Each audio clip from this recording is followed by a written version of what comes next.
ഒന്നിൽ നിന്നും 10ലേക്ക് ഒരു ഡൗൺഫോൾ ആർക്കും അങ്ങോട്ട് അംഗീകരിക്കാൻ പറ്റില്ല. പക്ഷേ നമ്മളിത് അംഗീകരിച്ചേ പറ്റൂ. നമ്മളിത് അക്സെപ്റ്റ് ചെയ്തേ പറ്റൂ. നമ്മുടെ വിധിയാണിത്. നമ്മുടെ ദുര്യോഗമാണ്.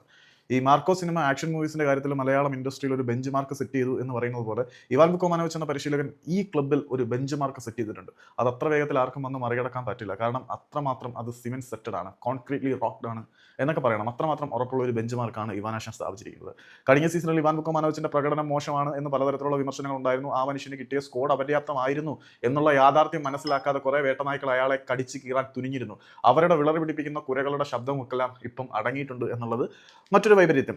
കഴിഞ്ഞ ISL സീസണിൽ ഡിസംബർ വെക്കേഷനിൽ അല്ലെങ്കിൽ ഡിസംബർ ബ്രേക്കിന് പിരിയുന്ന സമയത്ത് അല്ലെങ്കിൽ ന്യൂ ഇയർ ഈവിലേക്ക് വരുമ്പോൾ 2023 എന്ന കലണ്ടർ ഇയർ അവസാനിക്കുമ്പോൾ കേരള ബ്ലാസ്റ്റേഴ്സ് ഒന്നാം സ്ഥാനത്തായിരുന്നു. രണ്ടാം സ്ഥാനത്ത് ഈ വർഷം 2024 കലണ്ടർ ഇയറിലേക്ക് വരുമ്പോൾ കേരള ബ്ലാസ്റ്റേഴ്സ് 10ാം സ്ഥാനത്താണ്.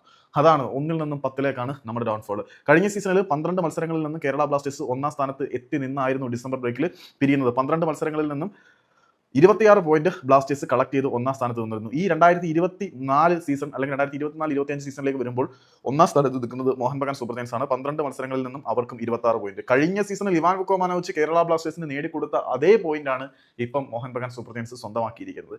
ഇന്ന് ബ്ലാസ്റ്റേഴ്സിന്റെ സ്ഥാനം എവിടെയാണ് എന്ന് നോക്കിക്കഴിഞ്ഞാൽ ബ്ലാസ്റ്റേഴ്സിന്റെ സ്ഥാനം 10ാം സ്ഥാനത്താണ്. 13 മത്സരങ്ങളിൽ നിന്ന് -2 ഗോൾ ഡിഫറൻസുമായിട്ട് നമുക്ക് സ്വന്തമാക്കാൻ കഴിഞ്ഞിരിക്കുന്നത് കേവലം 14 പോയിന്റ്. നീയൊക്കെ കൂടി ഈ ക്ലബിനെ അങ്ങ് ഉദ്ധരിച്ച് തന്നിട്ടുണ്ടല്ലോ. ഈ നിഖിലണ്ണയും കൂട്ടരും കൂടി കേരള ബ്ലാസ്റ്റേഴ്സ് എന്ന് പറയുന്ന ക്ലബിനെ എത്രമാത്രം ഡൗൺഗ്രേഡ് ചെയ്തു എന്നുള്ളതിന്റെ മറ്റൊരു ക്ലാസിക് എക്സാമ്പിൾ ആണ് ഈ ഒരു പ്രകടനം. അതെ, ആ മനുഷ്യൻ ഇട്ട ബെഞ്ച് മാർക്ക് അത്ര വേഗത്തിൽ ആർക്കും അഴിക്കാൻ പറ്റില്ല.